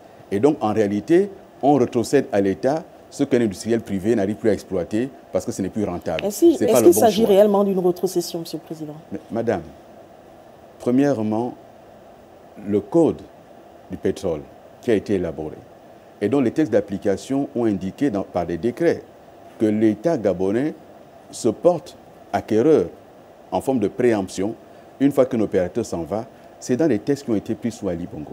Donc il n'a rien inventé là. C'est des textes qui existent sous Ali Bongo, il n'a rien inventé. Première chose. Deuxième chose, je vous dis, il n'y a pas derrière ça une stratégie industrielle claire. Vous avez aujourd'hui des hommes d'affaires prospères sur le continent et qui vous disent que ce n'est pas en amont pétrolier qu'il faut investir, c'est plutôt en aval. Aujourd'hui, vous savez chez qui on achète nos produits pétroliers transformés, c'est-à-dire chez qui on achète le carburant, on importe du Togo, le carburant, parce qu'on n'a pas de capacité. Monsieur le Président, ce n'est peut-être pas tout à fait ça. Nous n'achetons pas du carburant au Togo. Le Togo ne vend pas de carburant. Le Togo est un espace de stockage de produits. Nous n'avons certainement pas... Mais de quoi vous parlez, madame? Si, Monsieur le Président, excusez-moi. Nous avons récemment interviewé la Sogara. Mais madame, je vous dis que aujourd'hui, il y a même un projet d'extension justement de cette usine pour que nous puissions, le Gabon puisse enfin remplir le marché la demande du marché national. Ce que je vous dis est factuel. Le Togo ne vend pas de pétrole, c'est même pas un pays pétrolier, Monsieur le Président. Madame, ce que je vous dis est factuel. Ce n'est qu'un espace de stockage. Est-ce que je peux parler? Allez-y, Monsieur le Président. Il stocke pour vendre. Monsieur le candidat, on va dire. Il stocke pour vendre. Et le Gabon achète aujourd'hui le pétrole, le carburant au Togo. C'est un fait, c'est factuel, madame. Regardez la balance commerciale entre le Gabon et le Togo. Elle est défavorable au Gabon parce qu'on importe nos produits pétroliers du Togo. C'est factuel. Voilà. Donc, s'ils vous ont dit ça à la Sogara, ils vous ont dit ce qu'ils ont voulu vous dire, mais la réalité, elle est là. Monsieur le Président, vous avez parlé de la zone spéciale de Nkok et vous l'avez présenté hier comme un levier, un important levier économique. Est-ce que c'est toujours le cas aujourd'hui, sachant que les Gabonais qui y travaillent ne passent pas une heure sans se plaindre de leurs conditions de travail? Mais ça, c'est le travail de l'administration, ça. Est-ce que le fait qu'un Nkok ait été un levier économique empêche que l'inspection du travail fasse ce qu'elle a à faire? Mais si les Gabonais ne sont pas contents, comment est-ce qu'on peut arriver à avoir une économie qui puisse être aujourd'hui rentable? Madame, un État est organisé. Ce n'est pas parce qu'on a eu la volonté de créer la zone d'un Nkok que ça empêche l'inspection du travail de faire son travail à elle. Il faut bien que le Gabonais, dans son travail, dans son territoire, soit protégé par la loi. Et en l'occurrence ici, le Code du travail. Donc si le Gabonais se plaint, il faut entendre cette plainte. Mais Nkok a été un modèle. Il faut maintenant étudier, est-ce que ce modèle est fini? Est-ce que ce modèle est parfait? Est-ce qu'il y a lieu de l'améliorer? Je pense qu'il faut l'améliorer. Je pense qu'il faut l'améliorer. Et je viens d'indiquer tantôt qu'en améliorant ce modèle-là, il faut laisser au niveau de la zone d'exportation, qu'est notamment Libreville avec son port d'Ovendo, la question des produits quasiment finis ou semi-finis. Mais l'arrière-pays doit abriter les premières unités de transformation pour y créer de l'emploi également. Parce que Nkok, ça a été quoi? Nkok, ça a été de dire on ne peut pas exporter de produits bruts parce que ça ne nous rapporte pas grand-chose. Il faut donc pouvoir transformer pour avoir de la valeur ajoutée. Une fois qu'on a dit cela, on a créé ensuite le même phénomène en allant couper dans l'arrière-pays sans laisser là-bas de l'industrie et des emplois. Et donc, il faut faire la machine inverse pour repartir industrialiser l'intérieur du pays, mais ça nécessite naturellement qu'il y ait de l'énergie, ça nécessite naturellement qu'il y ait des infrastructures. Et ça, c'est dans le projet également. Dans la refonte. Pardon? Dans la rupture, la refonte de tout ce que vous avez cité dans votre PDS. J'ai indiqué, madame, que la rupture, c'est de faire en sorte que ce qui n'a pas bien fonctionné soit abandonné. Mais la rupture, ça ne veut pas dire que le pays repart de zéro. Il y a ce qui a été bien fait, dont il faut s'inspirer et qu'il faut encourager. Mais ce qui a été mal fait, il faut faire cette rupture. Elle est indispensable, elle est nécessaire. La rupture, il faut réenclencher l'espérance. Notre pays a besoin d'espérance. Monsieur le Président, excusez-moi. Alors, permettez-moi, Monsieur le Président, puisque mon rôle, c'est d'aller fouiller dans les poubelles, vous me permettrez de continuer à le faire, en restant sur ce domaine économique, puisque cela m'intéresse beaucoup. Dans mon village, il est dit que l'on ne traverse pas une rivière en s'abritant sur ce qui peut s'apparenter à un arbre quand ça peut être un serpent. En réalité, lorsque vous faites cet état de lieu, en parlant du pétrole, par exemple, qu'est-ce qui n'a pas véritablement marché? Pourquoi l'industrie, par exemple pétrolière, n'a pas évolué durant ces nombreuses années? Vous avez été Premier ministre. Les faits que vous évoquez, qu'est-ce qu'aujourd'hui, vous allez revoir? Parce que, vous le dites, les Gabonais vous suivent, mais ils ne comprennent pas forcément. Peut-être indiquer aux Gabonais concrètement qu'est-ce qui ne fonctionne pas en l'état actuel des choses, bien avant tout cela, même avec le rachat d'Assala, par exemple.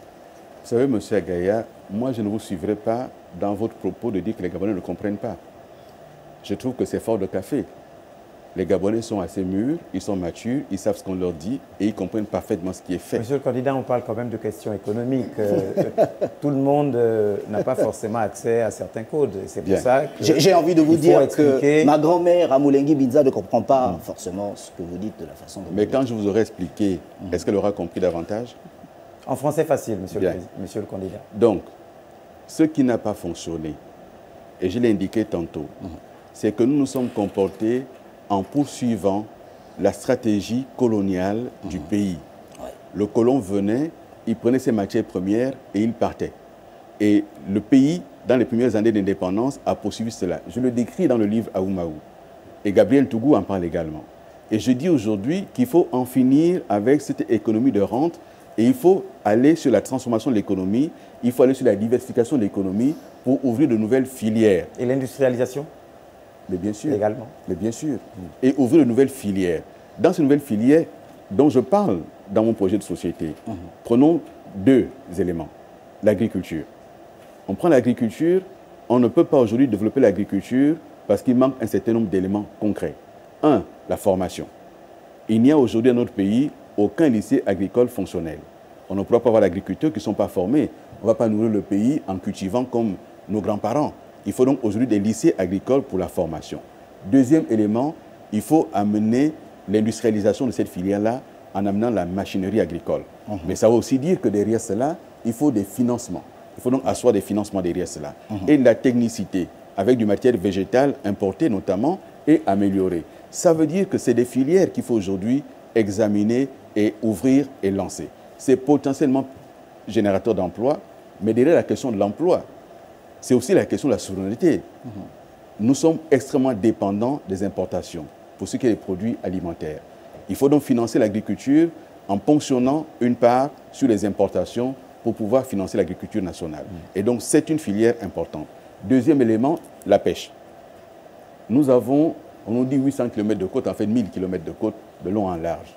Mais la profondeur de notre surface en mer, je l'ai dit tantôt, c'est presque équivalent à la surface terrestre. Et nous avons zéro industrie de pêche, zéro armement. Voici un secteur à développer totalement pour avoir de nouveaux éléments qui vont porter demain la croissance. Et la question des mines. Sur Belinga, moi je me suis battu pour qu'on lance Belinga. Pourquoi? Parce que nous sommes en concurrence sur ce dossier-là avec la Guinée-Conakry, notamment le jugement de Simandou. Le premier qui va lancer son jugement va freiner les autres. Si dans les 3-4 ans à venir, on n'a pas lancé Belinga et que la Guinée lance Simandou, il faudra attendre 15 à 20 ans avant que Belinga soit à nouveau un élément attractif sur le marché.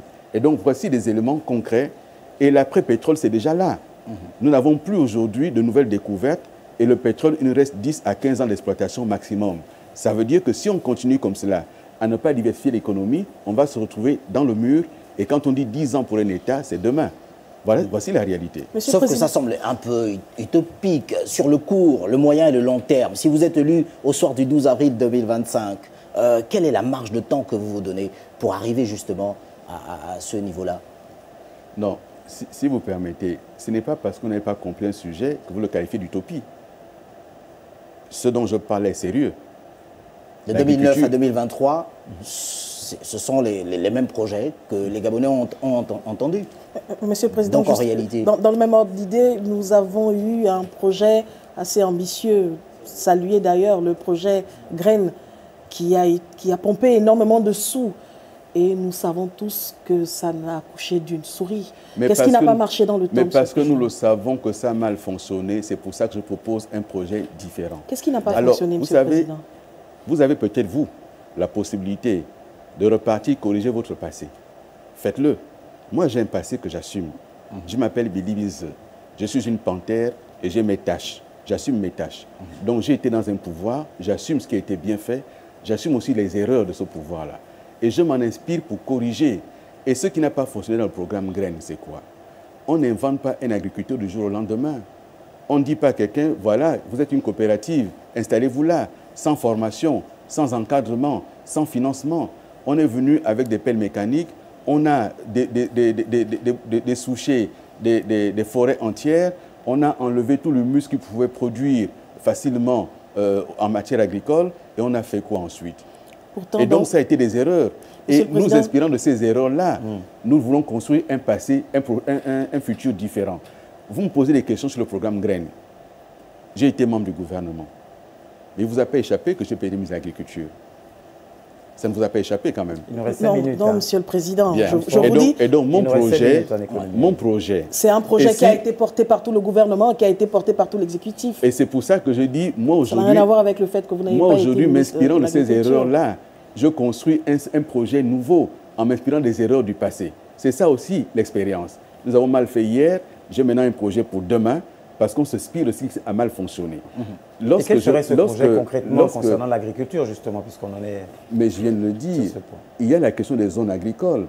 Il faut la formation. On ne fait pas d'agriculture sans formation. J'ai parlé des lycées agricoles. Mais dans un lycée agricole, on n'apprend pas seulement à planter, à cultiver. On apprend aussi la machinerie agricole. Lorsqu'on a fait des tracteurs, mais s'il n'y a personne pour réparer les tracteurs, pour s'en occuper, il se passe quoi? Il se passe qu'une fois qu'ils sont en panne, on abandonne. Et donc, il y a toute une filière et qui est génératrice d'emplois également. L'emploi agricole, ce n'est pas seulement celui qui plante des tomates. c'est aussi celui qui va amener les machines, qui va les réparer. C'est aussi celui qui va arriver à transformer le produit. Donc, on a comme ça des filières à développer. Mais pourquoi on le fait? Pour nous occuper du Gabonais de tous les jours. C'est pour cela que moi, dans mon projet, j'ai la question des 150 000 francs CFA à allouer aux Gabonaises et aux Gabonais en difficulté pour sortir de la pauvreté, le revenu universel garanti. Comment vous allez faire? vous Vous allez y arriver d'ailleurs dans le social. Dans le social, nous allons y Ce n'est arriver. pas que le social, madame. Parce qu'il faut bien comprendre la mécanique. Lorsque j'indique dans mon projet et dans les 3 premières actions à prendre, lorsque j'indique qu'il faudra prendre une ordonnance pour libéraliser totalement l'économie, parce qu'il faut libérer les énergies, il faut l'entrepreneuriat, il faut l'entreprise, il faut libérer cela. C'est parce qu'on se crée des marges à ce niveau-là qu'on peut mieux financer le social. Et ce programme, il est très important. Et donc, ne me dites pas que ce que je dis là, on l'a déjà entendu.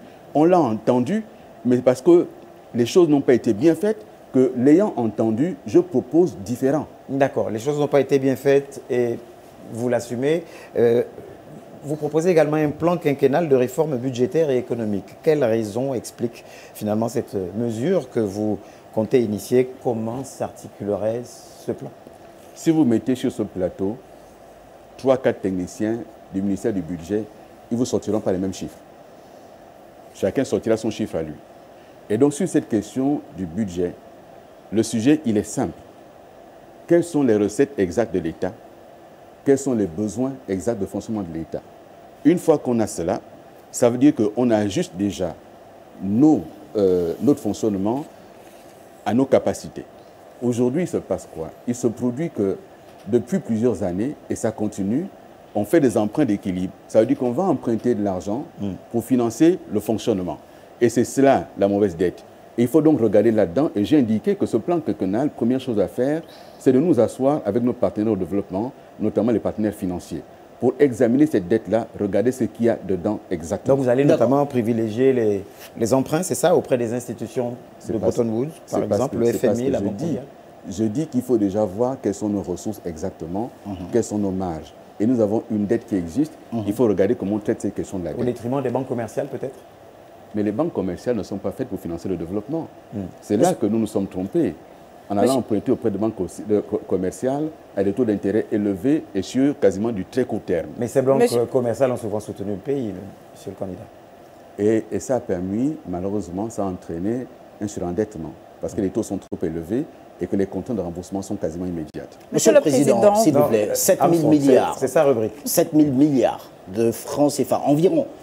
Je n'ai pas le chiffre exact, vous me permettrez de le dire ainsi. Mais ce serait bien d'avoir le chiffre exact. Les autorités de la transition ont affirmé avoir trouvé le Gabon dans cet état de lieu. Quelle analyse faites-vous justement de ce niveau d'endettement pour le Gabon? Et vous, une fois élu président, au soir du 12 avril prochain, que comptez-vous faire concrètement? Les autorités de la transition n'ont pas indiqué ce qu'elles ont trouvé dans les caisses de l'État. Elles n'ont pas indiqué quel est le montant exact de l'argent trouvé dans les familles, chez les foyers, dans les domiciles des uns et des autres. Elles n'ont pas dit quel était le montant exact qui a été trouvé chez les uns et les autres. Je vous parle de la dette, hein, monsieur le Président. S'il vous plaît, s'il vous plaît. Vous m'avez posé une question, j'y réponds. Sur la dette. Permettez-moi de répondre, s'il vous plaît. D'accord. Elles n'ont pas indiqué ce qu'elles ont trouvé dans les domiciles avec ce qu'on a montré à la télévision. C'était combien exactement? Combien de lingots d'or ont été trouvés? Cet argent a représenté quoi? Et cet argent qui a ensuite été distribué en dehors de tout cadre judiciaire, en dehors de toute norme. Est-ce que c'est ça un état de droit? Non, ce n'est pas ça un état de droit. Monsieur le Président, ça n'a rien à voir avec la question de la dette? Je réponds, madame. Je réponds. D'accord. Et donc, les autorités racontent ce qu'elles veulent. Sur la question de la dette, 7 000 milliards, aujourd'hui 8 500, et peut-être plus, avec des dettes cachées. Parce que Assala, c'est une dette cachée. Et Bomaf, c'est une dette cachée. Dites-nous la vérité, s'il vous plaît. Vous faites beaucoup d'affirmations, monsieur le Président. Mais quand même, madame, avec des preuves, ce serait digeste. Madame, plus qu'une minute. Je suis Alain-Claude Bilibise. Suffit-il? Je suis candidat à l'élection présidentielle. Si ce que je dis n'est pas vrai, et je déplore que dans cette élection présidentielle, on n'ait pas pu organiser de débat entre candidats pour que les Gabonaises et les Gabonais sachent qui est qui propose quoi. Je le déplore. Là, nous sommes ici ce soir, je passe en numéro 2. Mon principal contradicteur passera en numéro 5 ou 6 ou 7. le temps d'avoir regardé cette émission, le temps qu'on lui fasse des fiches, et il viendra ensuite réciter ces fiches-là. Mais est-ce que vous n'avez pas fait un tirage au sort? Monsieur le Président, un tirage au sort a été fait. Le candidat n'est pas non plus passé en premier. Sur la question de la dette. Monsieur le candidat, vos représentants étaient sur place, étaient à la HAC. C'est le fruit d'un tirage au sort, monsieur le candidat. Ça, ne faites pas croire aux Gabonais ce qui n'est pas non plus. Vous savez à qui il y a vous eu parlez, un tirage au sort organisé par la HAC. Vous savez à qui vous parlez, non? Et on poursuit, s'il vous plaît. Et donc, vous connaissez les méthodes, Monsieur le Président. Sur la question Puisqu'en 2023, finalement, votre candidat n'est pas passé sur le plateau de la HAC. Encore que même si... Allons-y. Encore que même si vous n'allez pas passer en premier. Allez-y. Allez-y. Est-ce que ceci est dans le conducteur, cette remarque qu'il fait? Non, c'est laquelle? Cette remarque. C'est une observation pour les Gabonais qui nous suivent. Reprenez la remarque. Non, allons-y. Poursuivez, monsieur le Président. Vous voyez, quand je dis que vous avez le poil qui se hérisse dès qu'on attaque le CTRI. Bien. Encore que c'est vous qui le dites. Mais je l'affirme. Sur la question de la dette, tous les pays se développent en empruntant. Le problème de la dette du Gabon, c'est premièrement, elle est de combien? Qui sait aujourd'hui quel est le montant exact de la dette? On est passé de task force en task force. Personne ne sait quel est le montant exact de la dette intérieure, de la dette extérieure. Tout ceci, on a des éléments cachés. Et ensuite, sur cette question de 7 000 milliards de dettes, ces 7 000 milliards de dettes constituent de quoi? Qu'est-ce qui a été emprunté pour financer quoi? C'est pour cela que moi, je le dis très honnêtement, sur la question de la commission Vérité, Justice et Réconciliation, j'ai indiqué que les questions économiques en feront partie. Où est passé l'argent? Qui a utilisé cet argent? Où sont passés les projets? Il faut que les gens en répondent. Moi, je ne peux pas prendre un pays dans une situation telle sans savoir ce qui s'est passé exactement. Et toutes ces personnes qui ont géré l'État sur les questions financières, pourquoi elles ne sont jamais interpellées? Pourquoi on n'en parle pas? Vous parlez d'avant 2023, c'est ça? Avant août 2023? Avant août 2023, bien sûr. Mais la dette ne s'est pas arrêtée. Le CTRI emprunte également. Et donc, sur ces sujets-là de dette... Mais vous connaissez bien pour sur ces sujets de dette... Vous avez été Premier ministre à cette époque. Vous savez que... Allez-y, monsieur le candidat. Mais vous étiez en train de poser une question. J'étais en train de dire que vous savez très bien que lorsqu'on fait, par exemple, un emprunt, ça ne se ressent pas sur le coût. Autrement dit, aujourd'hui, la dette qui est ressentie, c'est celle dont les emprunts remontent à au moins 2 ans. Non, ça dépend de quel emprunt. Les emprunts que vous faites auprès de banques commerciales pour payer les fonctionnaires, ça se ressent tout de suite. Et les emprunts qui sont faits chaque mois pour payer les fonctionnaires, c'est tout de suite que ça se ressent. Et là, ça se fait. Donc, j'étais en train de dire que la question du financement du développement, c'est là que ça se pose.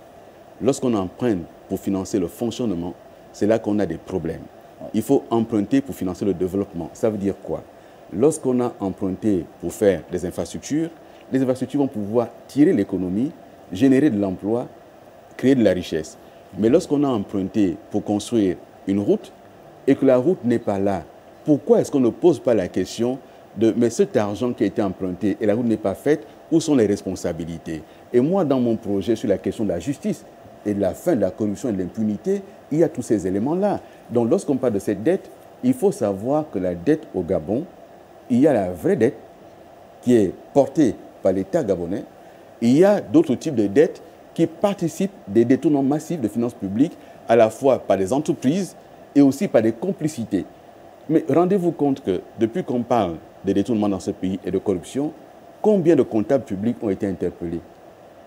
Combien de ceux qui gèrent l'argent de l'État ont été interpellés pour être mis en prison? Il y en a combien? Combien de chefs d'entreprise ont été interpellés et mis en prison? Et donc nous avons un système qui aujourd'hui ne fonctionne pas. Il y a des gens qui ont fait leur fortune en endettant l'État avec des complicités internes. Donc il faut absolument là-dessus une enquête sérieuse et ne pas mettre la poussière sous le tapis parce que la dette nous concerne tous. Monsieur le candidat, vous ne parlez pas de ces 2 dernières années là quand même. Mais je parle de toutes les années. D'accord. Y compris les années où j'ai été aux responsabilités. D'accord. Monsieur le Président, excusez-moi. Lariska, nous n'avons plus que 15 minutes pour les questions sociales. Merci. Nous devons poursuivre, s'il vous plaît. Ce sera la dernière. Brièvement. Vous avez parlé tout à l'heure de la corruption, j'ai envie de dire la corruption zéro. Dans cette ambition de corruption zéro, une fois président de la République, quels sont aujourd'hui les outils qui vont garantir une certaine transparence dans la gestion de la chose de l'État? D'abord, j'ai indiqué dans mon projet que j'allais mettre en place une loi sur la transparence et la morale publique. Ça veut dire quoi? Ça veut dire que le citoyen gabonais, le journaliste que vous êtes, à date, vous ne pouvez pas cliquer sur un ordinateur et savoir quel est le niveau aujourd'hui d'exécution du budget de l'État. Vous ne le pouvez pas. Pourquoi ce serait un secret? C'est le budget de l'État. Deuxième chose, le corrupteur, comme le corrompu, ce qu'il craint le plus, c'est la traçabilité. C'est pour ça qu'on déplace les mallettes d'argent, les sacs d'argent. Et donc, il faut absolument limiter la question de la transmission d'argent. Il faut donc pouvoir mettre en place des mécanismes pour le paiement électronique, pour le paiement en ligne et limiter la question de la circulation de l'argent liquide. Et ensuite, renforcer les mécanismes de lutte contre la corruption. La corruption est devenue endémique dans notre pays. Elle est, la petite comme la grande, sauf que ce sont les petits qui sont en prison. Mais les grands, ils se baladent dans les caravanes de campagne. Les grands n'ont jamais été emprisonnés dans ce pays, Monsieur le Président? Swali Bongo, oui. Et après, dites-moi, depuis le CTI, quel est le grand qui est en prison? Swali Bongo, vous en êtes sûr? Allez. Attendez, mais Magouar Ngambia, je l'accuse de rien, il a été emprisonné. Et il y en a d'autres. Nous allons poursuivre, si vous le voulez bien, une petite transition et on va parler des questions sur le volet social. Élection présidentielle du 12 avril 2025. La Haute Autorité de la Communication vous propose, mercredi 21h30, le débat de la présidentielle. Du jeudi 3 au 10 avril à 21h30, un candidat, un projet. Ordre de passage. 3 avril, Channing Zenaba Nyinga.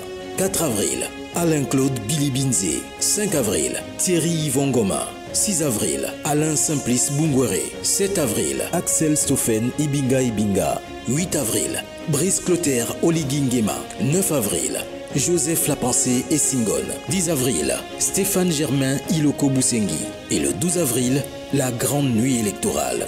L'élection présidentielle du 12 avril 2025 en direct sur tous les médias publics. Allez, on revient sur ce plateau et on va aborder les questions de société, culture et sport. Paquita Love, allez à l'essentiel. Nous avons un peu moins de 15 minutes. À l'essentiel, Martial, Monsieur le Président, vous dites assumer votre passé, votre parcours politique en l'occurrence. Il vous est reproché, une de vos phrases devenues célèbres, malheureusement ou heureusement, les Gabonais vivent au-dessus de leurs moyens. Vous avez récemment touché à la réalité de certains quartiers, de certains Gabonais. Donc on parle là de quartiers sous-intégrés, inondés et j'en passe. Après ce constat, quel est votre regard? Est-ce qu'il reste le même? Et aussi, pour parler de votre PSD, que pensez-vous faire pour améliorer, je dis bien améliorer, les conditions de vie de ces populations et même trouver une solution définitive? Parce qu'aujourd'hui, quand il y a inondation, on recense, on arrive à régler le problème de celui qui a été inondé, mais celui qui va être inondé demain, comment est-ce qu'on fait? Donc, je tiens à préciser, c'est sans vous faire un procès pour la célèbre phrase. Je n'ai aucun problème sur les procès. D'accord. Il n'y a aucun problème, je réponds moi. D'accord. La première chose, je suis candidat à l'élection présidentielle. Je le suis parce que je porte un projet. Je ne suis pas ici, présent, pour venir répondre de la gestion passée. Je n'ai pas été président de la République du Gabon. Je ne l'ai jamais été. J'aspire à l'être là pour le 12 avril 2025. C'est mon aspiration là. Et c'est pour ça qu'il y a des Gabonaises et des Gabonais qui soutiennent ce que je dis et ce que je fais. Première chose. Deuxième chose, dans mon projet, j'entends sortir les Gabonais de la pauvreté. Lorsque je propose ce revenu universel garanti de 150 000 francs CFA par mois, j'ai les financements pour ça. Et ça va concerner immédiatement 160 000 Gabonais qui automatiquement sortiront de la pauvreté. Comment ça se matérialiser? Ça veut dire que ce projet, c'est un projet qui permet à la fois de sortir de la pauvreté, mais de réenclencher une économie locale. Un Gabonais qui gagne 150 000 francs CFA par mois à Malinga, il va consommer et l'économie locale va percevoir ces 150 000 pendant combien de temps, Monsieur le Président? Madame, le financement de cela, je l'ai indiqué dans le projet, si vous l'avez lu. Ce financement-là, c'est 3 éléments fondamentaux. Le premier élément, c'est la question des institutions qui fonctionnent mais qui ne servent à rien et qui dépensent de l'argent. j'ai 21 milliards à récupérer dans la suppression du Sénat, dans la suppression du CESE, dans la suppression de la médiature et du CND. Il y a 21 milliards à récupérer. À côté de cela, j'ai indiqué qu'on va prendre 10% des ressources du pétrole, 10% des ressources des mines. Là également, j'ai des milliards à récupérer, 78 milliards à peu près. J'ai également à récupérer sur les ressources fiscales de l'État. Et donc ça me fait un total de 288 milliards de francs CFA qui me permettent de financer le social pour 160 000 Gabonais automatiquement. Il n'y a pas d'emprunt, il n'y a pas d'endettement de l'État. Il y a la réorganisation des finances publiques. Il y a aller chercher l'argent où il est pour nous occuper des Gabonais. Et chaque fois que nous parlons de nous occuper des Gabonais, de peu, de ceux qui n'ont rien, on entend les gens dire « oui, mais ça va coûter ». Mais bien sûr que ça doit coûter. Mais il s'agit de Gabonais. Ça va coûter, il y a également un recensement sérieux et précis qui est à faire. Comment... Mais ça là, quand on est président, on fixe le cap, on fixe l'orientation et on a un gouvernement avec des techniciens qui mettent en œuvre la politique décidée par le président. Monsieur et donc le Président, ça, oui. La priorité à l'œuvre. vu que je me suis déjà lancé, excusez-moi, dans ce pays, nous avons eu une période où il y avait régulièrement cette chanson, réduction du train de vie de l'État, réduction du train de vie de l'État, sans vouloir revenir sur ce qui se passait avant, Monsieur le Président. J'ai envie de comprendre qu'est-ce qui n'a pas marché, pourquoi les Gabonais n'ont pas ressenti cette réduction du train de vie de l'État quand on sait que plusieurs postes ont été supprimés. Ça allait plus ou moins dans le sens de la vision que vous partagez. Mais parce que l'argent n'est pas allé là où il fallait. Moi, je ne supprime pas pour faire fonctionner l'État à nouveau.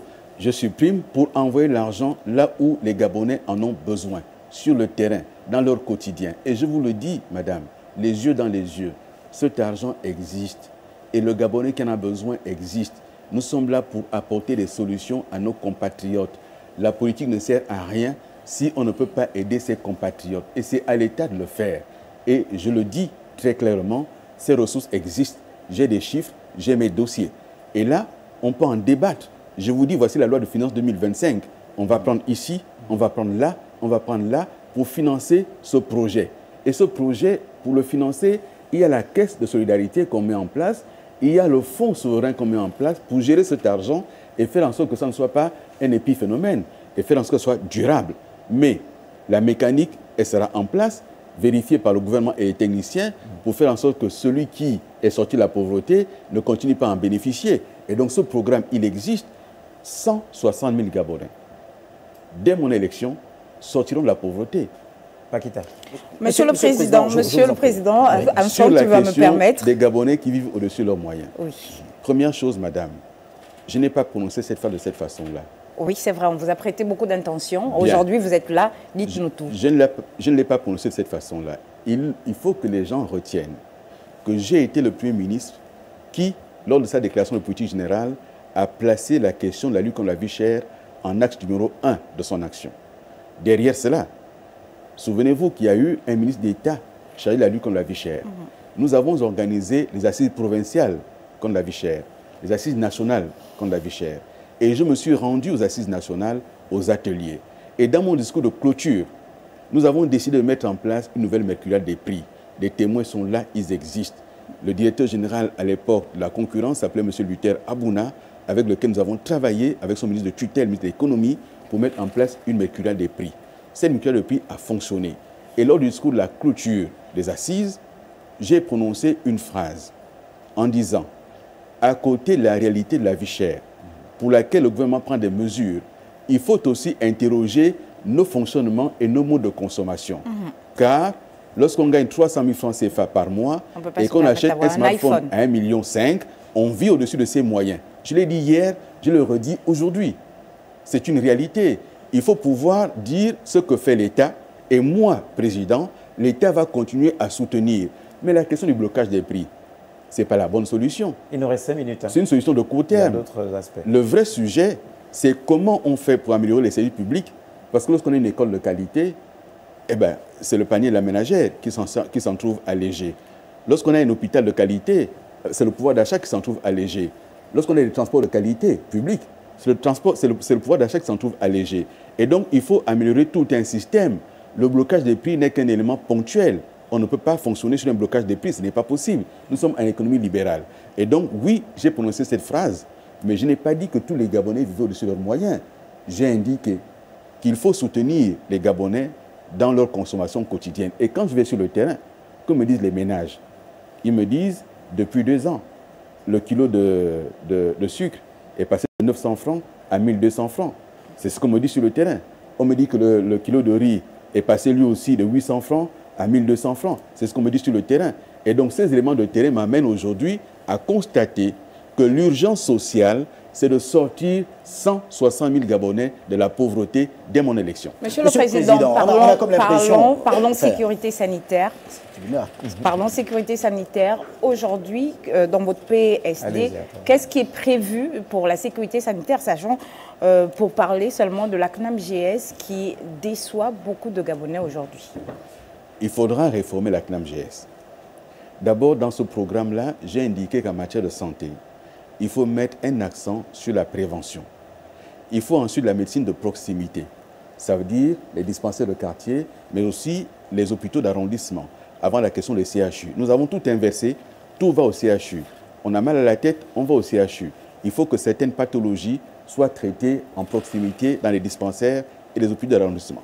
À côté de cela, il faut réformer la CNAM-GS. Mais c'est d'abord l'État qui doit faire sa part en payant exactement ce que l'État doit. L'État ne reverse pas ce qu'un certain nombre d'agents publics devraient pouvoir payer. Et donc, l'État doit l'argent à la CNAM-GS, d'une part. D'autre part, on a par exemple les pétroliers qui ne payent pas. C'est à peu près 200 milliards de francs qu'on peut récupérer chez les pétroliers. Moi, élu, on va discuter avec eux pour voir de quelle manière ils peuvent payer aussi la question de la CNAM-GS. Et ensuite, la politique du médicament. Privilégier le générique. Disponibiliser le médicament à l'hôpital et auprès des populations. Sur la question de la santé, je termine sur un dernier point. On forme les médecins, on forme les spécialistes, mais les infirmiers et infirmières, les femmes de salle, on n'en forme pas beaucoup. Or, tout commence là. C'est un ensemble de choses et c'est dans le projet que nous portons, madame. Monsieur le Président, pourtant, pendant plusieurs années, la principale école qui forme les infirmiers est restée fermée. C'est parce que ça n'a pas fonctionné que je suis candidat pour faire différent. Armstrong. Vous le comprendrez une bonne fois, madame? Non. Bien, c'est bon. Essayez de le comprendre. Monsieur le Président, c'est trop facile.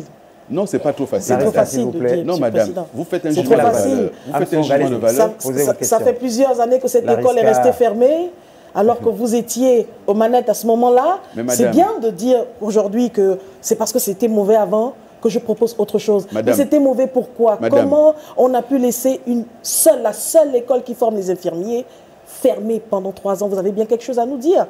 Quoique vous n'êtes pas forcément responsable de ça, mais au niveau de responsabilité que vous avez eue, vous avez quand même quelque chose à nous dire là-dessus. Madame, vérifiez vos archives. Au mois de juillet 2023, en Conseil des ministres, j'ai obtenu la réouverture de ces écoles-là. J'ai obtenu les concours dans ces écoles-là. Ces concours ont été faits.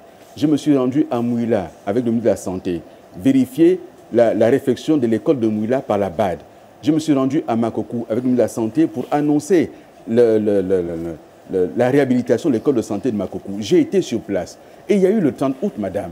Moi, j'ai été Premier ministre de janvier 2023 à août 2023. Ça vous semble peut-être l'éternité, mais c'était 7 mois. Peut-être l'éternité à vos yeux, mais c'était 7 mois. Et imprégné de ce qui n'a pas fonctionné, je propose à mes compatriotes une rupture avec cela. Et on a compris. Et je le propose, madame. Maintenant, votre jugement de valeur pour me dire c'est trop facile, vous pouvez le garder. Moi, je vous dis simplement, je tiens compte de ce qui n'a pas fonctionné et au vu de cette expérience-là, je propose autre chose pour mon pays. Et j'en ai les capacités, madame. Et je suis prêt à diriger ce pays et à lui donner une vraie impulsion pour qu'on se développe. D'accord. Allez. Une dernière question quand même, une dernière question. Je m'en voudrais, Martial, s'il te plaît. Monsieur le Président, nous ne saurons terminer nos questions sans parler d'un secteur qui nous tient à cœur, hein, le secteur communication. Vous avez initié à l'époque, vraiment je le redis sans vous faire un procès, plusieurs réformes dans l'audiovisuel public. La question. Voilà. Aujourd'hui, est-ce que vous êtes satisfait de toutes ces réformes? Qu'est-ce que vous allez faire pour nous, communicateurs, dans votre projet de société? C'est dommage qu'on n'ait pas parlé des questions de culture, des questions de sport et d'autres types de questions. Qui ne font pas partie de votre programme de société. Vous n'avez pas évoqué la culture. Je suis désolé, mais vous n'avez pas lu. Je suis désolé, vous Je n'avez n'ai pas vu, en tout cas. Lorsque je parle de décentralisation et d'investir massivement dans nos provinces, je parle d'investir dans la question des infrastructures de sport et de culture. C'est dans le cadre de la décentralisation. Il faut lire le projet. Et je dis qu'il faut mettre 20 milliards par an dans nos provinces, dans chacune des provinces, et 40 milliards à Libreville pour précisément réhabiliter nos infrastructures et offrir à nos jeunes des espaces de culture et de sport. J'ai été ministre des Sports et de la Culture, vous le savez. Exactement. Sur la question de la communication. En 30 secondes, s'il vous plaît. Le premier sujet, qu'a-t-on fait et que fait-on aujourd'hui de la RAC? Qu'est-ce qu'elle est devenue? Ce n'était pas fait pour financer le fonctionnement des ministères. C'était fait pour aider l'audiovisuel public. Qu'est devenue la RAC aujourd'hui comme réforme? Comme réforme, on a rendu autonomes les chaînes, mais on ne les a pas aidés à se financer. Et donc cette autonomie de gestion ne s'est pas accompagnée d'une autonomie de financement. Moi, président, on va autonomiser les chaînes publiques de radio et de télévision et les aider à produire des contenus qui vont aider les artistes à trouver de quoi se satisfaire. Voilà, Monsieur Bilé-Bilzé, nous avons débordé d'1 minute. Allez, les Gabonais vous regardent. Votre mot de fin pour qu'ils puissent diriger leur choix vers votre personne. Mes chers compatriotes, je suis candidat à l'élection présidentielle. Je suis candidat à la rupture pour en finir avec ce qui n'a pas fonctionné. Mais je suis le candidat qui porte l'espérance pour cette jeunesse gabonaise, à qui je propose un revenu qui permette de soutenir sa quête d'emploi. Je suis candidat pour ces hommes âgés, 3e âge, à qui je propose un minimum vieillesse. Je suis candidat pour soutenir les Gabonais et sortir de la situation actuelle de pauvreté qui gangrène nos territoires. Je suis candidat pour porter une nouvelle espérance pour notre pays. Et je le dis, le 12 avril prochain, il n'y a que 2 choix possibles. La continuité d'un système avec celui qu'il incarne aujourd'hui et qui a autour de lui ceux qui ont été là depuis toujours, ou alors la rupture avec cette jeunesse qui nous accompagne, qui croit en nous, et je suis candidat pour cela. Le 12 avril, faites le bon choix. Choisissez Alain-Claude Bilé-Bilzé pour la réforme, la transformation de notre pays et pour la rupture afin d'avoir une nouvelle espérance. Merci beaucoup. Merci à vous, monsieur le candidat, et bonne chance. Chaque planète a sa propre guerre.